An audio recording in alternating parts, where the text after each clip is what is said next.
My MSN recorder I'll do as well. My full screen. And record. Looks good.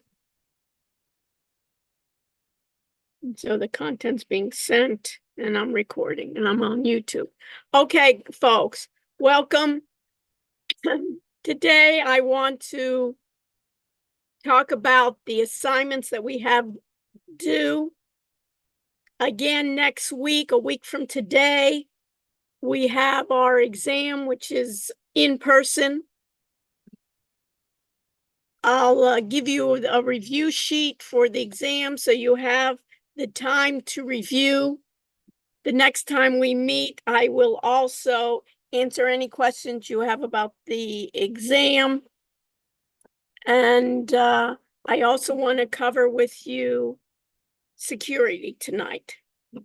So if you have any questions that you need me to cover tonight, this afternoon, anything, otherwise stay with me, afterwards, and I'll answer any personal questions that you have. Anything?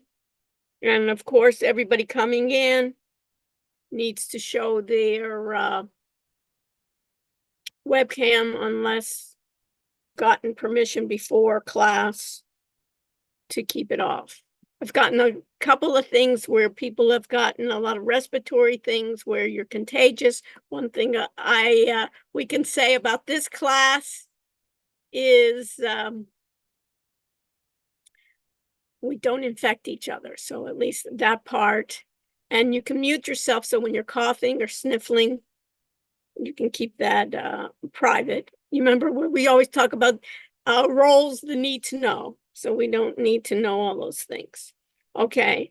And if you are not showing, you need to get permission for it. Any other questions before I begin? Okay, so we're ready to hit the road, as we say, hit the road, Jack. And I'm going to, Daniel, you want to look at the chat, moderate the chat. Do you mind? Yep. Moderate the chat. Is there anyone else that wants to be the co-moderator? Any volunteers for class participation? I can do it. Who said that quietly? Sophia. Sophia. Okay, Sophia, you're my co-moderator, right? You said it so quietly. Okay, Sophia, thank you so much. And then you can respond and let me know if there's any issues that we need to do. Okay, so let me start the screen. Put in your questions, otherwise unmic yourself if there's something, an issue, and Sophia, and Daniel, you'll let me know if something needs to be changed. Okay, so at this point, I'm sharing my screen. I'm going to just bring this up a bit. Let me just, I don't need this right now. This I need. Let me go to my Chrome. You see yourself. Some of you see yourself. And today we're going to be doing Daniel and Sophia are our moderators here. Okay, and then we'll go to the content. We're in Blackboard. We've done the Zoom. Let's go to the What's Due section. We have the What's Due section, and we'll look at the point here. Today is February 28th. And what we have due is the automated trading system back testing exercise. So let me put a note here. Since I said it was due on Wednesday, February 28th, I didn't say before class. So in this case, Taylor, are you there?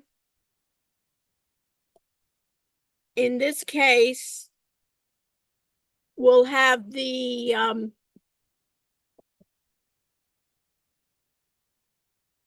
back testing exercise due at midnight on tonight, which is on 2/28/2020. 24. So in this case, if you're still working on it, you needed some help on it, we're going to extend that time to midnight tonight. Okay. And then you have, in this point, you have what you need to do was the automated trading system back testing exercise with the objective that in your group, you should choose a different symbol and it must be positive, at least overall, because what's the idea of automated trading systems? The whole idea is that we want profitable trades, as many as we can. So at least the overall it should be. So, and we're using, in this case, we're using the sample moving average crossover. On Monday, we have do the sample MA crossover using the strategy analyzer, where we're going to be doing back testing a number of symbols using the SMA 1025 and optimization. You need to know the difference between back testing and optimization. When we back tested with the strategy analyzer, we used the exact same strategy with the exact same parameters. And in optimization, we gave it a range for our parameters. For the slow, we give it a range. And for the fast, we give it a range. You can decide on your own what you want is slow and fast. If you'd like, you can look at a number of different ranges and place that in the audit group. That is due on Monday. On Wednesday, March 6th, is our exam. Our exam will be in person. It will be in the School of Business in the Stubblefield 204. You must be at the lab 10 minutes before the class begins, seated. So this way we can get started right on time, so everyone will have the maximum amount of time that they need. Those people that have accommodations that you've sent me already, the documentation, see me in the very beginning of when you arrive to let me know that you have additional accommodations. You need to bring with you to the exam your laptop with Respondus on your laptop. You need to bring your a pictured ID, preferably your cane card. And we will meet in the lab. If you have questions on that, you can comment, put it into the chat. Let me know. Is there anything that I need to know about that? Any questions? Okay. What I'd suggest you do now, everybody do that, Sophia, make sure that everybody understands. On the March 6th, I've put in the review sheet. If you download the review sheet now,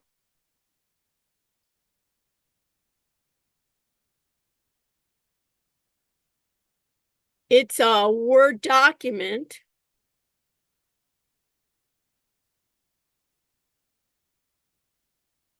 You'll see this Word document here. Did you find it, Sophia? Download it? Yeah. Good. So basically, I'll go into detail, Sophia, on Monday with this. And I also, this way you can review it. And if you have any specific questions that it's not clear to you, I will go over it. But I wanted you to have this ahead of time. So those of you, I suggest, already start studying on till we meet on Monday, and then you will have it. So the exam is next Wednesday, a week from today. It will take place in the School of Business PC lab, which is in SBA 204. So if you go in the undergraduate wing, right off the elevators, you'll see that. Arrive 10 minutes early, bring a pictured ID, bring your laptop, and of course you need your phone. You'll use your phone only because now there's more verifications to get into the system. Once you get into the system in the verification, you'll remove your phone, and of course have Respondus software installed on your laptop in case we have any issues. Do we have issues? We always have issues. So what do we want to do with issues? In this case, we always want to have a backup. The exam, what will it look like? It will be 2 parts. You'll take one part, you'll finish that one part, and then you'll take the second part. One part will look like the exam, the quizzes that you've already taken. Quizzes that you've taken, it will be multiple choice, true, false. And it will cover the chapters from the quizzes that we did from chapter 1, chapter 4, Wiley, chapter 5, TG1, TG2. And it will cover then, and I've given you some terms here that it will cover. And you see here a number of terms that it covers from all the chapters. Someone has a question in the chat. Yes. What is the question? They said, is there going to be the same questions from the quiz on the test? It could be similar questions. I would go over, so that kind of goes to the idea of how should you study. I would go over the quizzes to study. I would go over the PowerPoints to study. I would go over at the end of the chapters where they have the summaries of the chapters. I'll also show you another place where if you go into Wiley Plus, there's a place right before the adaptive assignment called flashcards that you can just take quizzes on your own. So thank you for letting me know, because that's what you want to do. So that is similar, but there'll be other, there'll be similar question, but there'll be additional questions because some chapters we only had some few questions on it. So what I would do is go through these terms and make sure that you understand all of these terms that I've listed here, and you can go through the book on it. You can use any other resources that you need to know, that you understand not only the definitions, but how it could possibly be applied. That's part 1. Part 2 will be open-ended questions. The open-ended questions will be from the readings that I assigned to you and also the exercises that we did. So reading the article is one of the reading of the articles on automated trading systems, the pros and cons, the basics of algorithmic trading, examples, back testing and optimization, and moving averages. All these have to do with automated trading systems. When we talked about an algorithm, we talked about what an indicator was, what a strategy is, basically coming to life those practice exercises we did. So examples for open-ended questions, I'll give you 2 open-ended questions. One, for instance, what are automated trading systems? What are the advantages and disadvantages of automated trading system? What is a simple moving average? What is its purpose? How does a fast moving average differ from a slow moving averages? What are the characteristics of back testing and optimization in automated trading systems? Give example of trading rules and strategies we used in class for back testing and optimization. Define an algorithm and algorithmic automated trading systems. How does it differ from traditional manual trading? describe the pros and cons of automated trading systems. Give examples you use from the Ninja trading platform, basically from your exercise. Define big data, explain how automated trading systems are good examples of the characteristics of big data.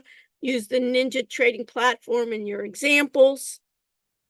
And what is a simple moving average? What is the purpose? How does a fast moving average differ from a slow moving average? So besides giving the definitions or listing, let's say, the pros and cons, you need to give examples from your exercise.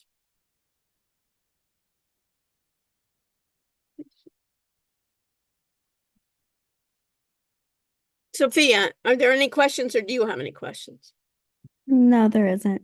Okay, so the idea is, what I like everyone to do is on the weekend, you can study with others. Again, these exams are going to be on your own, but if you'd like to, some people like to study on their own. Some people like to study in teams. Some people like to do it on their own. So I finished with that part. The second part, I can show you. So in this case, and I'll do a review on Monday and answer any questions that was not clear for you that you want me to elaborate on it.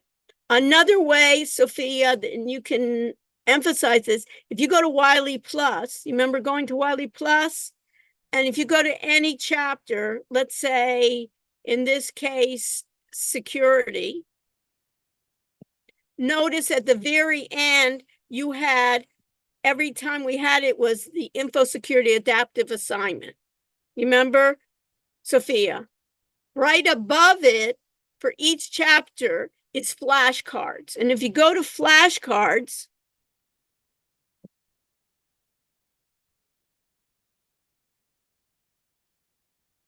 you can click on any of the chapters that we go over, and you see here where it says quiz, Sophia. It gives you a set of quiz questions, additional quiz questions that will be like the exam. Someone else asked a question in the chat. Yeah. Will the open-ended questions on the study guide be the same ones that are on the exam? Yes, similar. Yes. So You know those, you'll do well. Okay, so we should just memorize all the ones you put on the study guide. I would not, instead of memorizing, I would understand it. Because you don't want to memorize, but instead I would prepare yourself as answering those questions. Because there's so many questions you could ask, right, Sophia? I just think it's fair that we kind of limit it. So I'm not looking, but what the idea is, you want to be able to bring examples of what you did in the exercises. Okay, thank you, Sophia, for answering it. And then you can go through those quizzes of the flashcards. So that'll be the second part. So you need to understand, rather than memorizing, I need to see that you understood what you were doing. And if it's not clear, Sophia, then bring questions of what's not clear. Rather than just saying what's not clear, this is what I understand, and I like to have it clarified. You understand? I don't know. It's just like the same thing is not acceptable in this class if I don't know, but these are the attempts I did, and this is where I got stuck. And this is where I'm not clear about it, of articulating what it is rather than I just didn't know. But you will not get full credit if, for instance, there are sections of adding the pros and cons, and you haven't shown, that you just list the pros and cons of being more efficient or whatever, 5 key points, you will not get full credit. Without explaining, it's giving examples of what you understood from the exercise. If there's things in the exercise you don't understand, you want to be able to articulate what you don't understand. Okay? Questions? So I finished that part. And we said that the extension will be for midnight tonight. And the other part that we have is what I'd like you to make sure that you look at also in the PowerPoints and documentation. Another thing, if you go to PowerPoint, the 9th edition, and that would be another thing I would do for studying, is once you went through all the quizzes, go through the PowerPoints. And in this case, also, after the data management, you remember we had automated trading system on algo trading, and notice in these cases is what is an algorithm, what is automated trading systems, what are the pros and cons of our automated trading systems. So this also covers the open-ended questions, this PowerPoint. And you're welcome to review certain parts of it. We have everything recorded as well. We have the security, and if everybody can download that security, and in the security, for instance,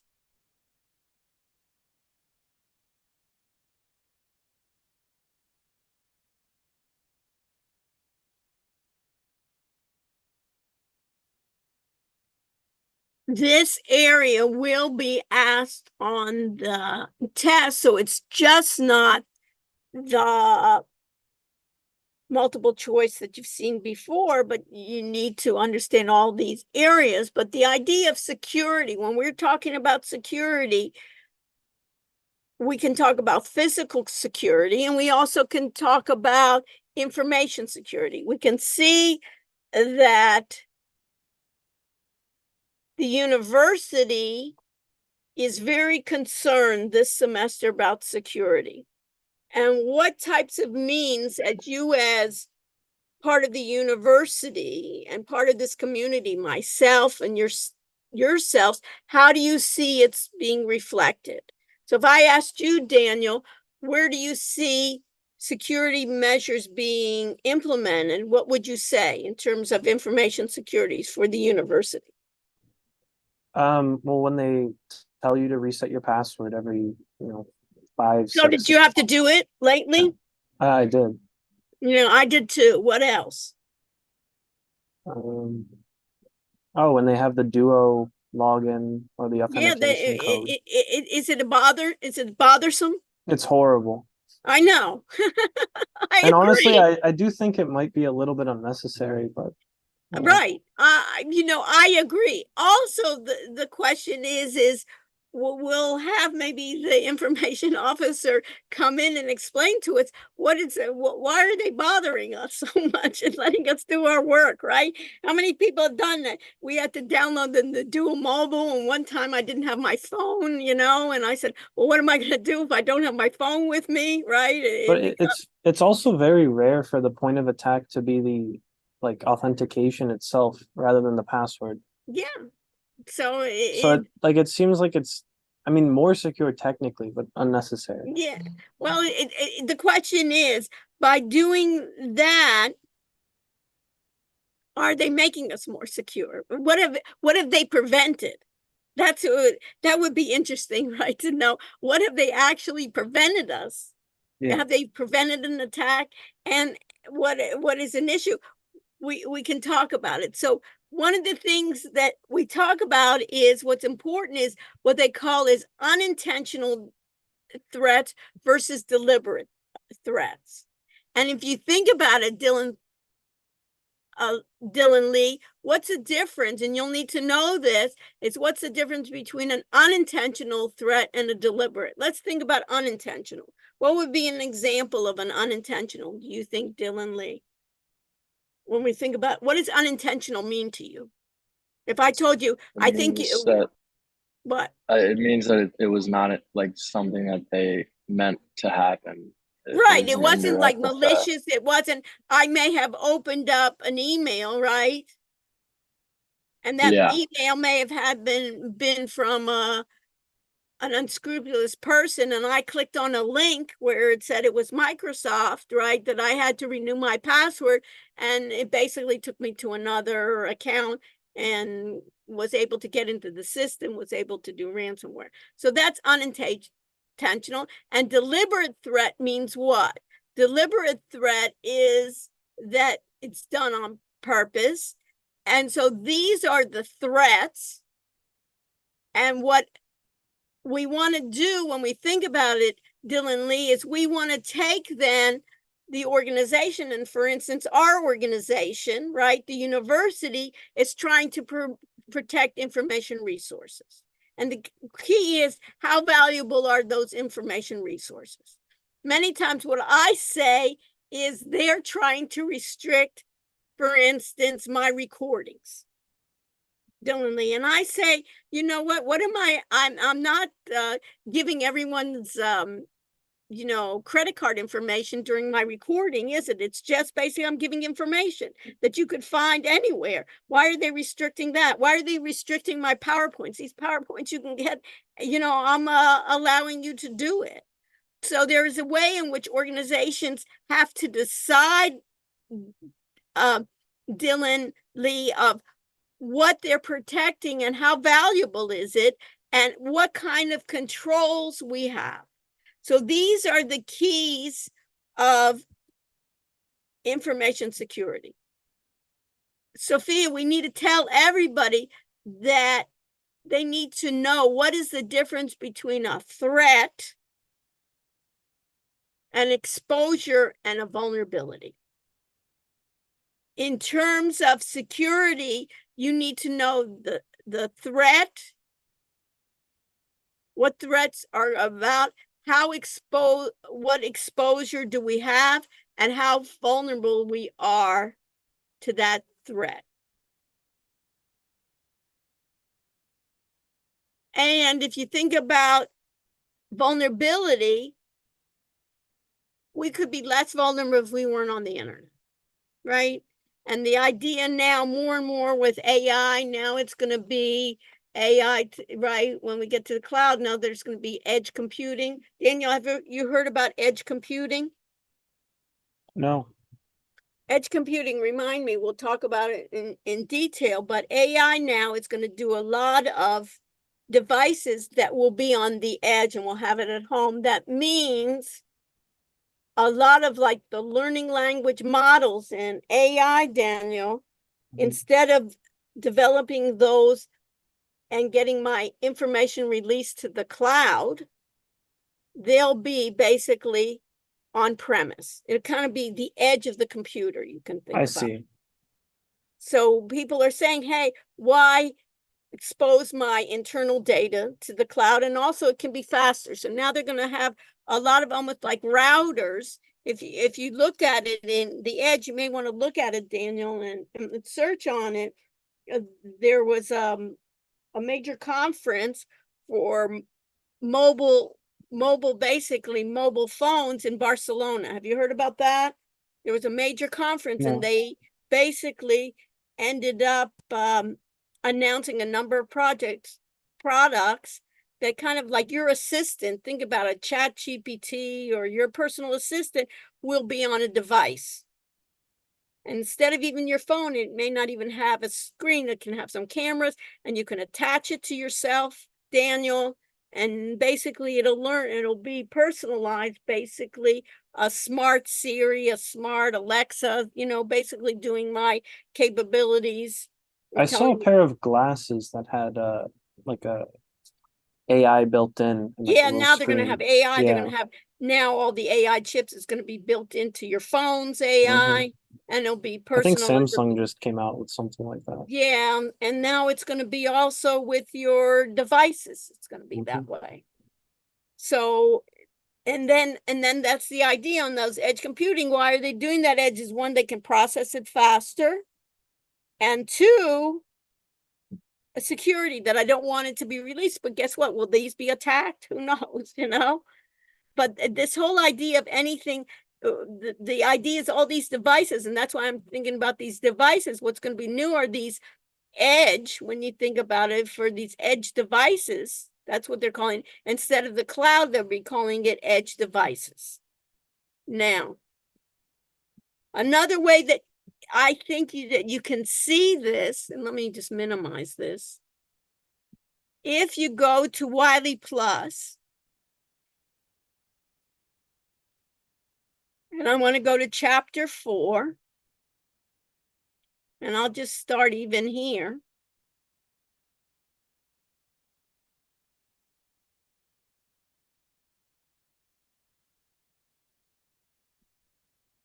You'll be able to see right here is this table, this graph right here. And if you looked at this graph, you see where Dylan Lee, it says unintentional threats, just like you were saying, are acts performed without malicious intent that nevertheless represent a serious threat to the information security. So information security is not only my security, but of the organization. So anytime, if you look at this, Sophie, if you look at this, what I'd suggest you do for studying is look at this diagram here. And anytime you see this that looks like a cloud, it means what? In this case, Taylor, what does this mean, this cloud? It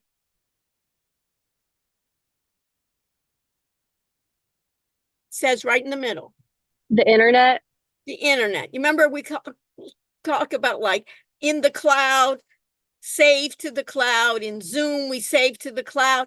It basically, they do the diagram as the cloud is being able to basically via my browser, I go to the cloud or internet. And basically they're saying once I'm attached to the internet, once I have attached to whatever they call the cloud, this is where I'm going to be more vulnerable. This is where I have what they call the malware. The differences of the viruses, the worms, denial of service, unauthorized users, my hackers. So these are outside threats. One is mainly going from the internet. They're also talking about natural disasters, depending on where we live. We're in a hurricane area. So when hurricanes come, they also have to prepare for backup. We can have power, we can have man-made, we can have fires and so forth. Here is the corporate land. So when we think about it, that intranet, you remember anytime that we're on the university, we're on campus and we log on, we're on the university's facilities. And do you think the university, in this case, Taylor, basically follows us of what we do when we're on campus, when we log in? Or do you think? Yes. Yes. They're basically tracking you. Do they have permission to do that? Is that legal? Taylor? Yes. Yes, because you're using their facility. Had you not used their network, then they don't have access to it. So you can see here on the corporate we have, and then they talk about this is outer. You see this area? This is outer threats. What we see in the box here, what we call inside threats. So if I think about the inside threats, I'm dealing with those that are part of my network. So in this case, Sophia, who would be insider threats at our university? Give me an example. That would be. Who's an insider? Are you an insider, Sophia? Like anyone that attends the university? Anyone that's part of gets access to what? The network. Mm-hmm. Do you get access to the network? You're a Yeah. student, you get access. I'm faculty. Do I have access to a Yes. network? I'm an employee, you're a student, but anyone that's called an insider has access to. Mm-hmm. And are they having threat either unintentional, like I click on a link. I don't have an intention to be malicious. But there are people in employees, right, that are have you ever heard of the term, Sophia, disgruntled employee? Meaning that basically I'm really just upset and I really just don't like my job and I want to quit, or they fired me, or they're going to fire me and I want to do revenge or whatever I have there. These are the possibilities. So if I think about this, in this case, Ashton, I can have it coming from employees, and especially who I have to worry about are sophisticated employees. Did you think about that, Ashton? Is my programmer, my whole IT staff, do they know the vulnerabilities of the system? They know it better than me. They know the insides of it. So these are the possibilities. I have possibly outsiders that are doing contract labor. I have system software, and then I could have some others. So this is called insider threats. So basically, I can have something which you'll need to know for the test is what we call, Malik, social engineering. Have you ever heard of that term? Malik. So if you didn't, what would you need to do is you would then what? Search it, right? So type in Google or anywhere else, social engineering, and basically social engineering is by a person where they trick or manipulate legitimate employees to give them information. So basically what I could say in this case, Ike, is I could be like you could be in charge of IT, or I could befriend you, Ike, and say, I can say, I'm part of IT and I need to know, we're going to be doing updates. And so can you give me your password right now? And I could basically fool you. That's what they call social engineering. And what that is humans fall for it. Because what do we want to do? We want to be helpful. So you need to know what are deliberate threats to information systems. And it could be actually people stealing, it could be vandalism, it could be software attacks, hardware attacks. There's something called ransomware. Have you heard of that, Daniel? Yeah, I heard it's a big thing recently where like hackers infiltrate some sort of system and say, pay this money or we'll So expose data. basically ransomware, think about it as like ransom. Have you ever heard about somebody being kidnapped? And what do? God forbid, right? Somebody kidnapped you, Helena. And then what would you do? Somebody calls your parents, right? And says, we got Helena, and for $1 million, you can get her back. Right. And put the money. And usually they don't want you to put dollars somewhere. What do they usually ask for in this case? Crypto, right? They want Bitcoin. It could be from anywhere. But what they usually do is they like in ransomware, they like to attack hospitals or medical facilities. Well, a lot of companies would rather pay it than deal with the backlash. They do. Yeah. Because what happens is, for instance, think about the health, think about, do we have a hospital that's university? Yeah.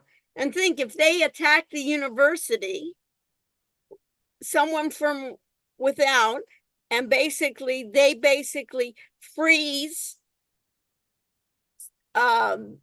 let's say their hard disks, or freeze their, Epic Center, they don't even know tomorrow they have to do a surgery.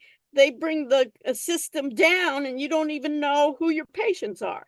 And you think, okay, well, we can do it manually, but then you don't even know, are we operating on the left hand or the right hand? So, and it's tomorrow. And you think the university wants to say, oh, we'll forget about all those surgeries next week. We'll just figure it out. So what they end up doing is a lot of these companies, and they tend to even ask for small amounts, like 50,000 in crypto, in Bitcoin, or 100,000. They say, hey, people now even have insurance. Do you know that, Daniel? They even have insurance for when I'm hacked, and people even now have a number of hospitals have Bitcoin accounts. Why? They're not big investors in Bitcoin, but rather they're going to be paying it. So those methods of account, you need to know what ransomware is. Ransomware is basically taking it, and it's alive and well, and it's basically done for these types of the steps, these intellectual. So put this, tell everybody, Sophia, put this in your notes, table 4.2. Table 4.2, types of software attacks. Know that table. Did you see that, Ike? This table in this case of 4.2, so you'll know the types of software attacks. This is in software. The difference here, remote attacks requiring user action, which are, you can see here, viruses, worms, phishing attacks. Know the difference between a phishing attack and a spear phishing attack versus a whaling attack. The whaling is kind of we're going to target, let's say, the CEO. Let's say, think about Amazon, right? Jeff Bezos, or in X in this case. Basically, high value individuals versus spear phishing. Think about it as fishing with a spear. I'm attacking large groups of people versus just phishing attacks. I'm going to try to get sensitive information where I'm going to try to pretend to look like an official email or instant message. These are requiring you to do some action. I'm going to be, as an end user, I'm going to click on a link accidentally, do something unintentional. And then there are remote attacks that need no user action. That means a denial of service attack or a distributed attack where they're going to have request a target on large computer systems. And this is why universities are so scared, because we're all on the same network. Do you understand that, Ashton? When you're on Wi-Fi, when you're on campus, right, you go on to the university's network. And if everybody goes onto the university's network, what a lot of hackers try to do is they try to attach their bots or software onto your, let's say, laptop, and let's say another 5,000 laptops. What they'll do without you knowing, they'll have your computer then attack other computers. Scary, right? You weren't even part of this deal. You didn't even know, but what they're going to do is put on the software onto our computers because we're part of the network. So they're concerned about that. Attacks by a programmer developing software and their ideas of what they call Trojan horses, backdoor, logic bombs. So you need to know the differences between those for next week. So this table 4 is excellent. There's so much reading here. You say, where am I going to go? I would concentrate on this and see what are the differences. Deciding this is no user action. This is user action. This is no user action. And this, a programmer developed some kind of software that I, as an end user, have no idea, and it's going to hide some of those programs, or it's going to be in ways that passwords typically known just to the programmer, or things that are time sensitive, that the programmer knows he's going to be fired, and right before he's going to be fired, he activates it by timing. So this is important in terms of this area. The next part, which is very important, is the idea of how are we as an organization going to protect information resources. So if you go back to the slides, once we talked about human errors, then we talked about what are common human errors and social engineering that you'll need to know. Is the idea of deliberate threats, remote attacks requiring user action. You need to know then the definitions of these. what are the differences? And then remote attack needing no user information by the programmer, we talked about it.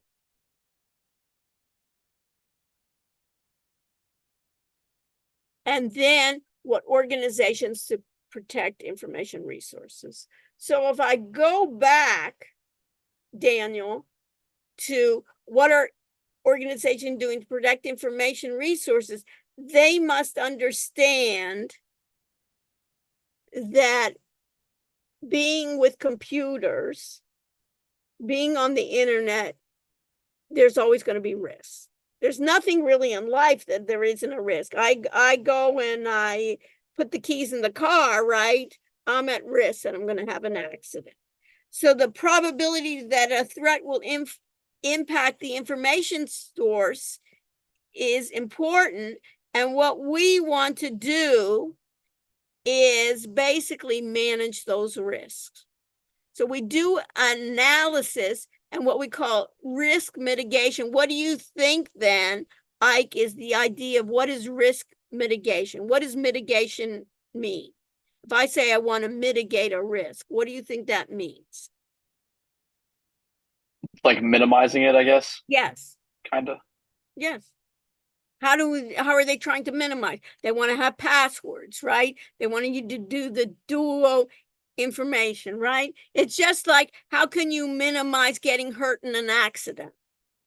Right? You got to put on your seatbelt, right? You have to pass the test, right? We want to mitigate. We don't want you to drink, alcohol. So these are the ideas you can think about of mitigating my risk. And what there's a sample here of information systems auditing where we have auditors to check basically what kind of controls does an institution, an enterprise do to minimize their risk. You basically have to think about it is that I know I'm vulnerable. What kind of controls I can do? And you can think about it is that, where are you living now, Ike? In a dorm. In the dorm. What do they say to minimize your risk? Are you at risk in being in the dorm of being robbed? Possibly. And what do they tell you to do? Lock your door, right, when you leave, right? They basically, physical harm, what do they actually do is, if you're going to walk at night, walk in a group, right? Those are ways to minimize risk. So you have physical controls. You need to know these controls. You have physical controls. You have access controls, and you have communication controls. Controls are meaning that we use this all the time. Physical controls, you know that they have. Do they after a certain time, do they lock the doors? Are they supposed to lock the doors in the dorms, the front doors? Ike. Yeah, they do. They do. Do they want to make sure they know who's coming in, coming out, right? It's the same thing. It's the same thing on those physical doors of gaining unauthorized individuals, right? We all know that part, right? The physical part we know. So all of these types of things. And then what we have is something called business continuity planning. Let's say I'm going to hope for the best, right? But I want to plan for any types of problems. If I'm going to plan for any types of problems, that's called continuity planning. I'm part of the computing committee for the university, and each school is required to give continuity planning. That means if there's a disaster, if there's a hurricane, what are we going to do? Now that we have Zoom, we can go online. But what happens if there's no internet access? So in a disaster recovery plan, you need to know this. You have what they call a hot site, a warm site, and a cold site. And it depends on how valuable your system is. Think about Amazon. And if I thought about Amazon, Autumn, if I thought about Amazon, if Amazon is down for a day, do you think that's going to affect their revenue? If Amazon services, Yes. what? Yes. Yes. So what did they have? Amazon is going to have what they call hot sites. If there's a earthquake in San Francisco and they have their servers in San Francisco, they have another site in another place, in another city, that they can get up and running immediately. That's called a hot site. A warm site is going to take them a little bit of time to set up. And a cold site is they have a facility, but it's going to take them a while to set up. So you think about it, it's the same thing. Access controls. You're going to authenticate yourself. You're going to do authorization. When I think about it, it's going to restrict access controls. Even when you get into Blackboard, we have access controls, right? If you want to get into Canelink, and register, there's access controls. So the difference between, the difference between authentication and authorization. And passwords, they always ask us to play on passwords.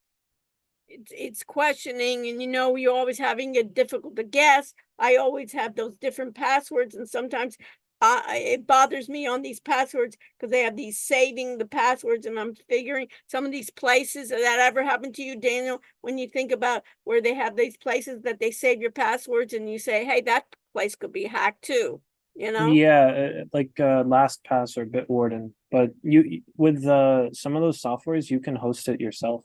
Right. And that's the idea. Again, that's the idea, Daniel, when they think about edge computing, right? That I'm giving control more to myself than others. So there's Oh, go ahead. okay. Oh no, I was just gonna say like that seems practical. Yeah. So, and then like a lot of times they say it local host, and another word for local host now is an edge computing. And then they think about communication controls are all what I talk about, my VPNs, my virtual private networks, my encryption, my firewalls.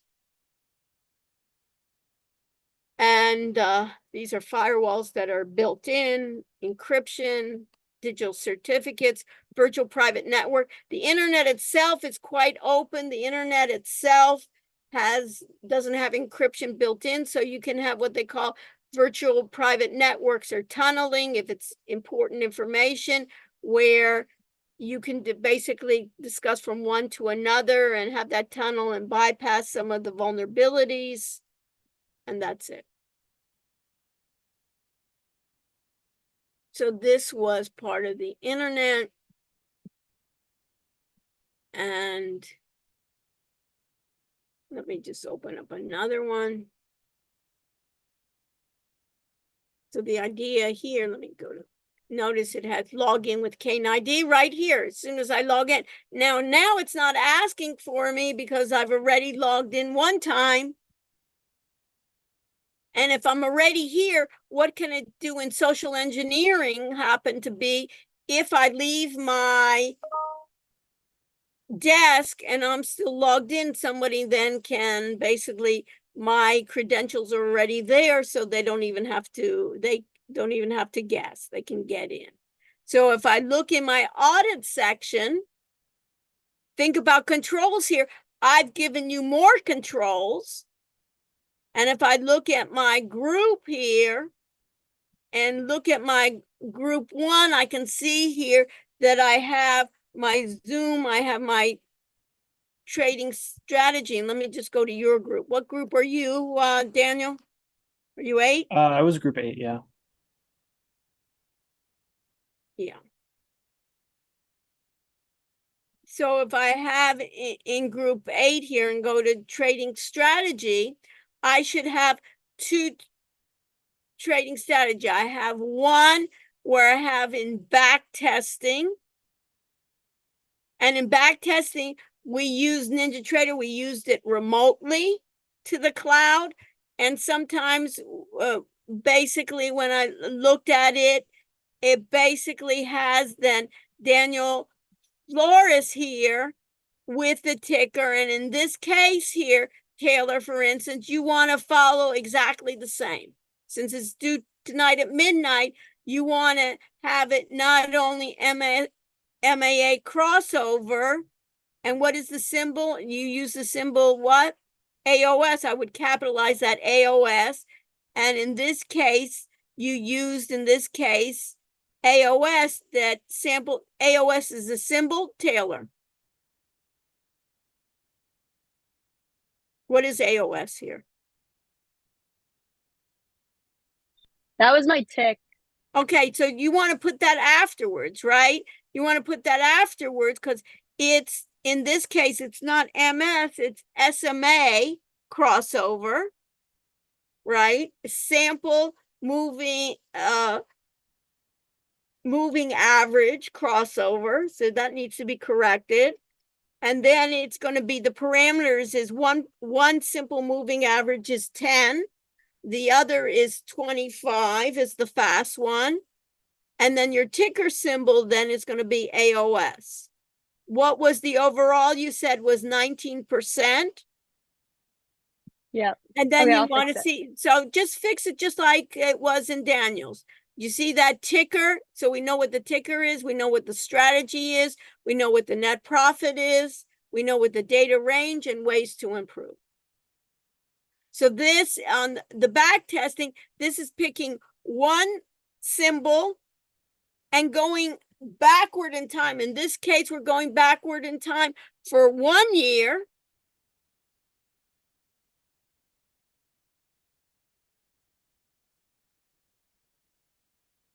Our next one was if I use my part is I can take, instead of doing 1 year for one symbol where you had to pick and choose, you can have the computer then, Taylor, select many symbols. You could create a list of just the symbols you wanted to look for, or we just did an easy one where you could just say, pick the Dow or pick the NASDAQ 100 or the S&P 500. And when we pick that under groups,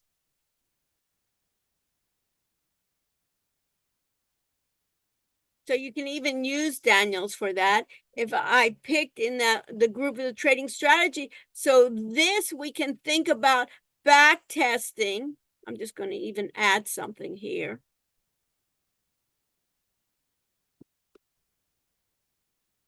One symbol at a time.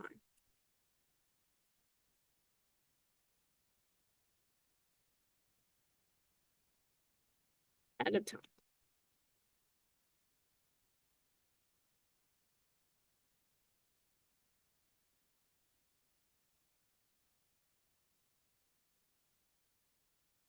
And instead, what we want to do is the strategy analyzer.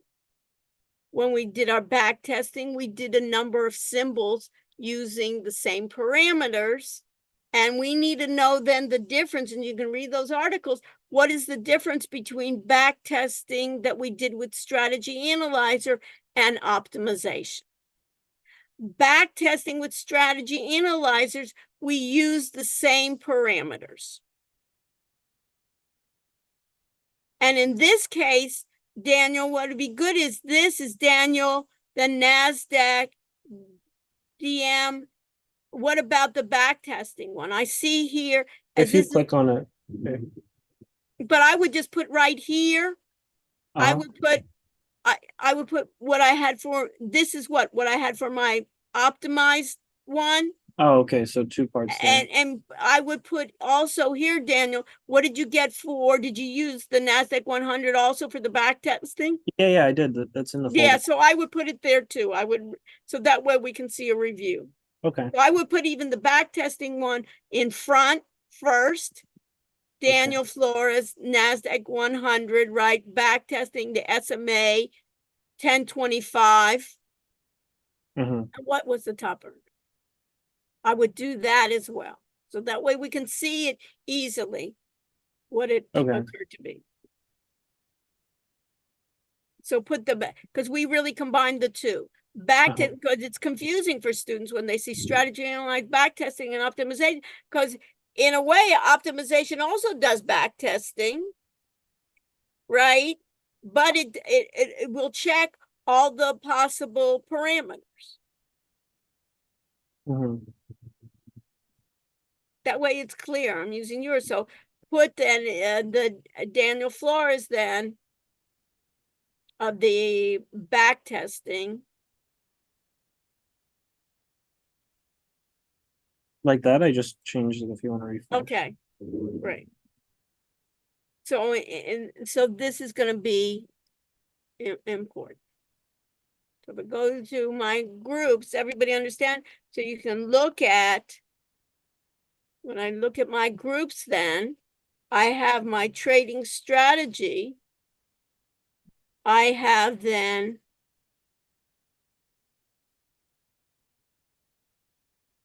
let me go back. I do in 2 lines. Okay. Yeah, I just do it in 2 lines. Do the back testing and then just do a line break and then be doing the optimization so people can see. Perfect. So I can see back testing, but I would also put the back testing on the SMA. That was 1025, right? Mhm. And then put in what was the optimization? What was that top one of NVIDIA? NVIDIA was 198. Yeah, I know, but what was the parameter? Oh, okay. I can put those in.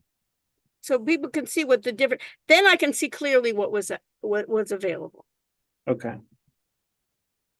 Because it's very confusing for people. When they look at it, it looks all the same. So at least if you can kind of do it, so I can say here back testing SMA 1025 on NASDAQ 100 DX CM was at 100, but in the optimization you were able to get on what SMA NVIDIA at 198%. Awesome. That's incredible. And Yeah, then it's later unrealistic. yeah.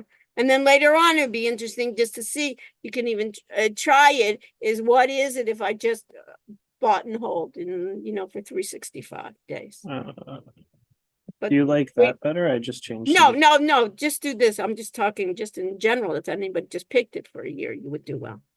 Yeah, yeah. I changed the format though. Yeah, okay, good. Okay, so this would be, in this case, you could see that that would be the same. So this is perfect. Do you see how it makes much more sense? It's so much Yeah. clearer for people. Yeah. And they use you as a guide here to look at. Okay.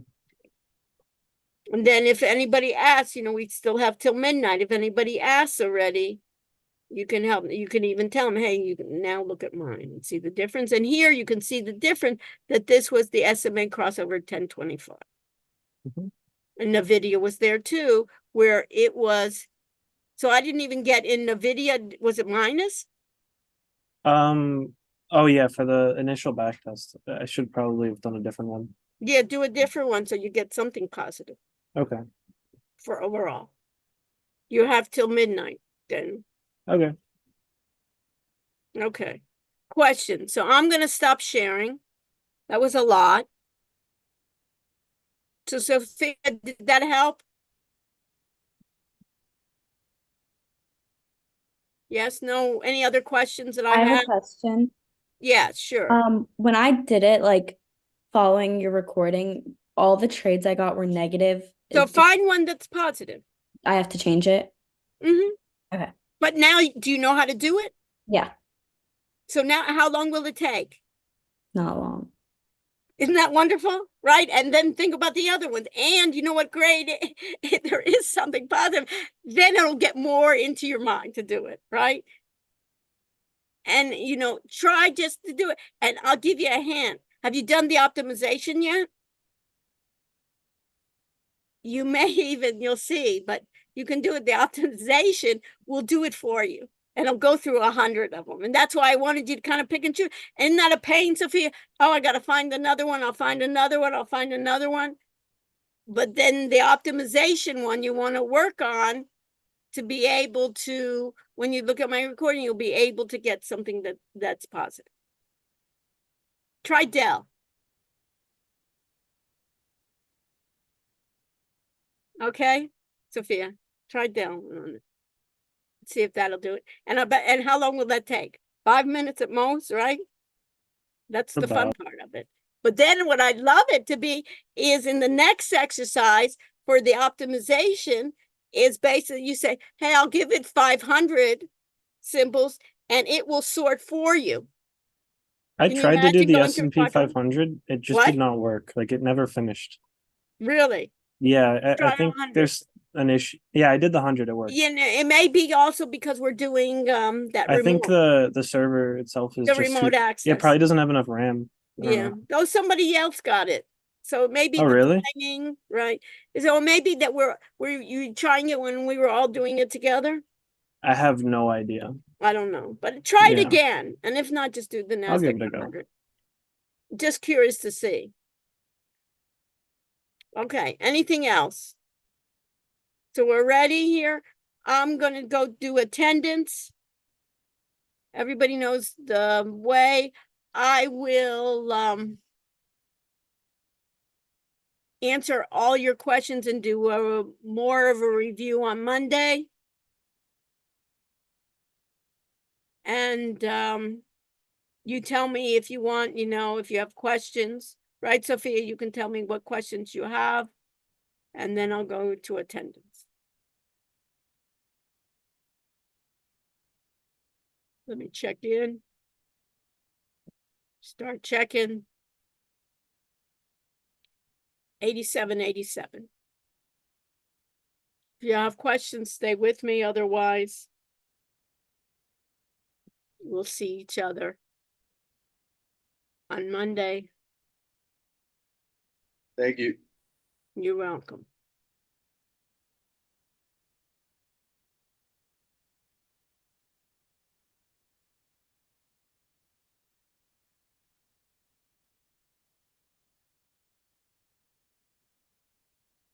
Matthias, did you get the number or some? Yeah, I'm putting it in. Sorry, I forgot. Okay.